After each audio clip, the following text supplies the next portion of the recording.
topic is all about evolution of the Philippine Constitution. Evolution of the Philippine Constitution, highlighting its fundamental role in defining government principles and structure. It mentions that the current Philippine Constitution has been in effect since 1987 and follows three previous major constitutions, which is the 1935 Commonwealth Constitution, the 1973 Constitution, and the 1986 Freedom Constitution. One of the earliest constitutional attempts was the 1897 Constitution of the Akla Bato, which was a provisional constitution during the Philippine Revolution. It was drafted by Isabelo Artaco and Felix Ferrer, inspired by the Cuban Constitution and written in Spanish before being translated into Tagalog. This constitution established a government structure that included, first, the Supreme Council led by the President and the four department secretaries. Second is the Consejo Supremo de Gracia y Justicia, which handled legal decisions and justice administration. The last one, the Asamblea de Representantes, which was meant to create a new constitution and elect new government leaders after the revolution. However, the Biak-na Bato Constitution was never fully implemented because of the Pact of Biak-na-Bato, a truce between the Spanish and the Philippine Revolutionary Army. The Biak-na-Bato Constitution was an early attempt by Filipinos to establish a structured government free from Spanish rule. Though it was not enacted due to the truce, the Pact of Biak-na-Bato was a truce agreement signed on December 14, 1897 between the Spanish colonial government and the Filipino Revolutionary led by Emilio Aguinaldo, resulting in Aguinaldo's exile to Hong Kong in exchange for amnesty and monetary indemnity. It demonstrates the Filipinos' desire for self-governance and laid the groundwork for future constitutional developments. There are two key historical constitutions of the Philippines during the revolutions against Spanish rule. First is the Biak-na-Bato Constitution 1897. It created during the Philippine Revolution. It declared the Philippine separation from Spain and aimed to establish an independent republic. It was adopted on November 1, 1897 during a meeting in Biak-na-Bato led by Filipino revolutionaries. However, this government was short-lived as the revolutionaries later agreed to an exile in Hong Kong in exchange for payment from Spain. Second one is Malolos Constitution, 1899. Following Spain's defeat by the U.S. in the Battle of Manila Bay on May 1, 1898, Emilio Aguinaldo returned to the Philippines and declared independence on June 12, 1898. The Malolos Congress was formed to draft a new constitution, which was approved on November 29, 1898 and promulgated on January 21, 1899.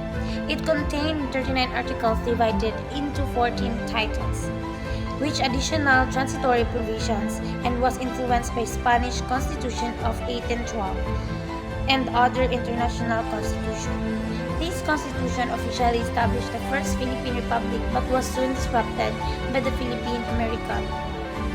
These two constitutions played a significant role in Filipino struggle for independence. The Biak-na-Bato Constitution marked an early attempt of self-governance, while the Malolos Constitution laid the foundation for the first democratic government in the Philippines. However, external forces, first Spanish rule and later U.S. intervention, prevented their long-term implementation. So here is the summary of the 1899 Political Constitution, which is the Malolos Constitution. The Malolos Constitution was the first Republican constitution in Asia, drafted by the Malolos Congress and promulgated on January 21, 1899. It established a democratic government that separated executive, legislative, and judicial power. The sovereignty belonged to the Filipino people, and the rights, including natural rights and the separation of church and state, were emphasized. The Assembly of Representatives held the legislative power, with a unicameral system where members serve 4-year terms. The president, elected by a constituent assembly, also had a 4-year term without a reflection. The assembly had the authority to impeach officials and enact laws.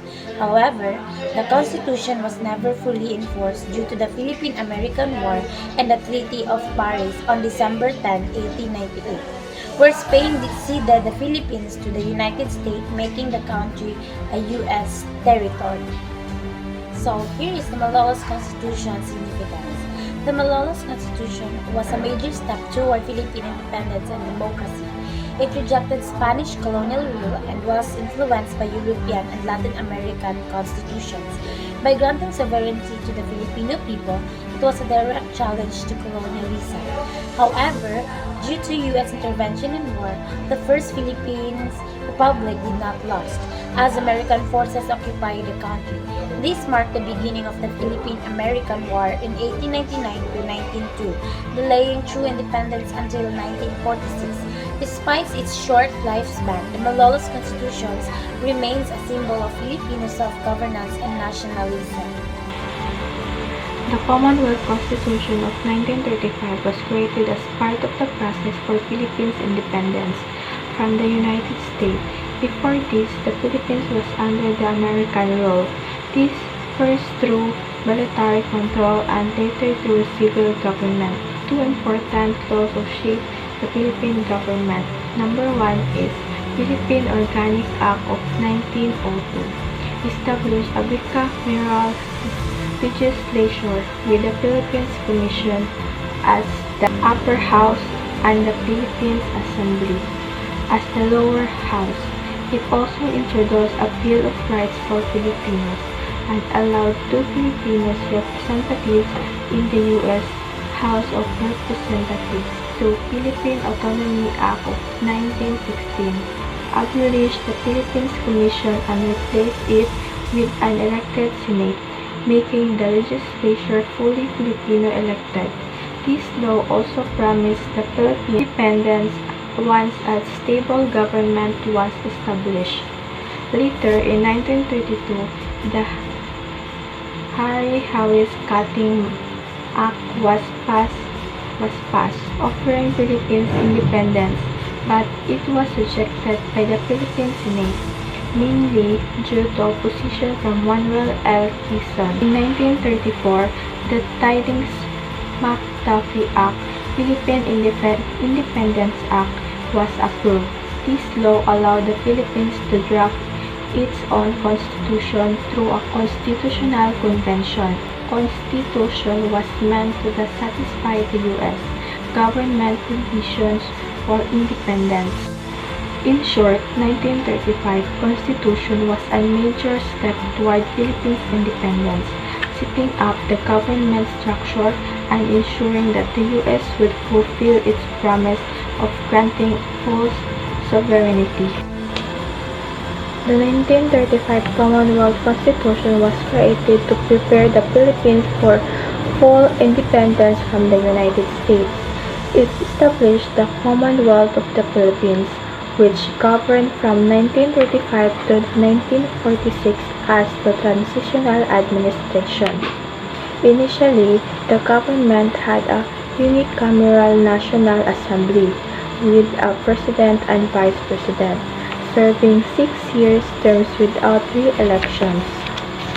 However, in 1940, it was amended to create a bicameral Congress, Senate and House of Representatives, an independent electoral commission, and a new rule that allowed the president and the vice president to serve 4-year terms with one re-election. Voting rights were first given only to men aged 21 and above who without could read and write. However, women were granted the right to vote 2 years after the Constitution was adopted. While the Constitution was mostly influenced by the American rules, it also took ideas from the Malolos Constitution, as well as German, Spanish, Mexican, and South American Constitution, and the unwritten English Constitution. And the Constitutional Convention approved the draft on February 8, 1935, and President Franklin D. Roosevelt ratified it on March 25, 1935. In September 1935, Manuel L. Quezon was elected the first president on the Commonwealth. During World War II, the Japanese occupied the Philippines, disrupting the Commonwealth government. After the war, on July 4, 1946, the Philippines officially became an independent republic. The 1973 Constitution was introduced under Ferdinand Marcos as a way to extend his power. In 1967, Congress called for a constitutional convention to replace the 1935 Constitution, and by 1970, delegates were elected. However, before the convention finished, martial law was declared in 1972, allowing Marcos to control convention and influence the new constitution. The new constitution aimed to introduce an parliamentary system where the National Assembly held legislative power and the president became a symbolic head of state and unlimited re-elections. Prime Minister, who was also the commander-in-chief of the armed forces. Instead of a public vote to approve the Constitution, Marcos used citizens as symbols, where people voted by hand, allowing him to come overwhelming approval. On January 17, 1973, Marcos announced that Constitution was ratified, securing his hold on power. The Constitution was amended several times to allow martial law to continue and extend Marcos' authority. In 1981, the system shifted to the semi-presidential one, where Marcos regained direct executive power. His content grew in 1980s, especially after the assassination of Benigno Aquino Jr. in 1833, which many believe was orchestrated by the government. This led to massive protests, and in 1986 Marcos was pressured into holding snap elections, despite claiming victory, allegation of fraud. The Filipino Power Revolution forced Marcos into exile, and Corazon Aquino became president on February 25, 1986. In 1973, Constitution was mainly used by Marcos to stay in power, abolishing democratic checks and extended authoritarian rule until he was overthrown. The 1987 Constitution established a representative democracy with power divided among the three separate and independent branches of government. The executive, a bicameral, legislative, and the judiciary. There are three independent constitutional commissions, as well as the Commission on Audit, the Civil Service Commission, and the Commission of Election. Integrated into the Constitution was a full Bill of Rights, which guaranteed fundamental civil and political rights and provided for free, fair, and periodic elections. The first is executive branch. The executive branch is headed by the President and his appointed cabinet. The President is the head of the state and the chief executive, but he is subject to significant checks from the other branches, especially in times of emergency, which, given the story of the country, was obviously intended to be a safeguard against a repeat of Marcos' martial law despotism. 1987%.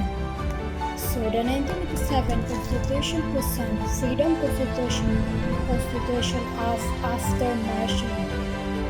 And On February 11, 1987, the new constitution was proclaimed, ratified, and took effect, established the Philippines as a democratic and republic state, where sovereignty resides in the people and all government authority emanates from them. Corazon Aquino issued Proclamation No. 3 declaring a national policy to implement the reforms mandated by the people, protecting their basic rights, adopting a provisional constitution, and providing for an orderly translation to a government under a new constitution. So, my explanation is, the last 1987 Constitution of the Philippines was proclaimed on February 11, 1987, so replacing the Freedom Constitution that was in effect after martial law. This new Constitution of the Philippines as a democratic republic with sovereignty residing in the people, it mandated a national policy to implement reforms and protect basic rights while transitioning to a new government under a new constitution. Changing of the constitution. Constitutional reform in the Philippines, also known as charter change. Colloquially, chacha refers to the political and legal processes needed to amend the current 1987 Constitution. Of the amendments can be proposed by one of three methods of people initiatives and constituent assembly or constitutional convention. So, first is people initiative. People initiative, this involves a proposal for an amendment initiated by the people through petitions. So, second, Constitution Assembly, the Congress sitting as a Constituent Assembly can propose amendments to the Constitution. Last, Constitutional Convention. This involves a body specifically elected for the purpose of proposing constitutional amendment. The next topic is all about attempts to amend or change the 1987 Constitution. For me, People's Initiative or PI is a common appellative in the Philippines that refers to either a mode of constitutional amendment provided by the 1987 Philippine Constitution or to the act of pushing on initiative, national or local, allowed by the Philippines Initiative and Referendum Act. Of the appellative also refers to the product of either of those initiatives. A constitutional convention is one of the three methods of the amend the Constitution of the Philippines. The others are our People's Initiative or Constituent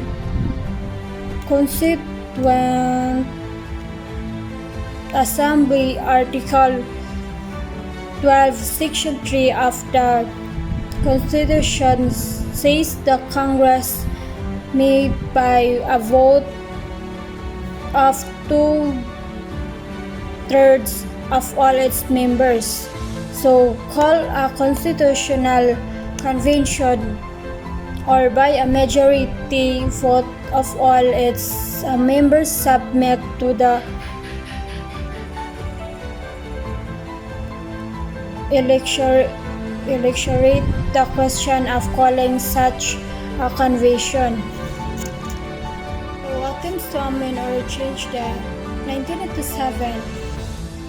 The Constituent Assembly is a term describing one of the three methods by which amendments to the 1987 Constitution of the Philippines may be proposed. The other two models are via People's and Initiative and Constitutional Convention. All three require a majority vote in a national referendum. Constituent Assembly is composed of all members of the bicameral Congress of the Philippines, Senate, and the House of Representatives. So it is convened by Congress to propose amendments to the 1987 Constitution under Article 12 of the Constitution of the Philippines. Amendments passed upon a vote of 3/4 of all members of Congress, but it's not clear if the Congress should vote as a single body or as separate houses. The convention of Congress into a constituent assembly is not explicitly provided for in the Constitution single. The term constituent assembly is not used in the Constitution.